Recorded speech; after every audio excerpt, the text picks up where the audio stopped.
జై శ్రీరామ్. ఈరోజు శివయ్య గురించి ఆయన ఎప్పుడెప్పుడు దర్శిస్తే ఏ ఫలితాలు వస్తాయనేది ఒక శ్లోకము దాని అర్థరూపంలో తెలుసుకుందాం. ముందుగా శ్లోకం.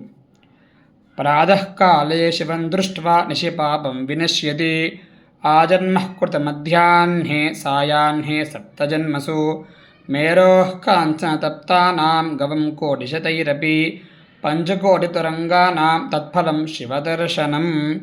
దీనికి అర్థం ఏమిటయ్యా అంటే, ఉదయం శివుడిని దర్శిస్తే ఆ రాత్రిపూట చేసిన పాపాలు నశిస్తాయి. మధ్యాహ్నం దర్శిస్తే పుట్టినప్పటి నుండి చేసిన పాపాలన్నీ కూడా నశిస్తాయి. సాయంత్రం దర్శిస్తే 7 జన్మల పాపాలు నశిస్తాయి. అంటే ఈ శివయ్యను దర్శించడం వల్ల ఎంత ఫలం వస్తుందంటే అండి, మేరు పర్వతం లాంటి బంగారు కాంతులను, అలాగే 100 కోట్ల ఆవులను, అలాగే 5 కోట్ల గుర్రాలను దానం చేసిన ఫలం కేవలం శివయ్య దర్శనం చేసుకుంటేనే వచ్చేస్తుంది. జై శ్రీరామ్.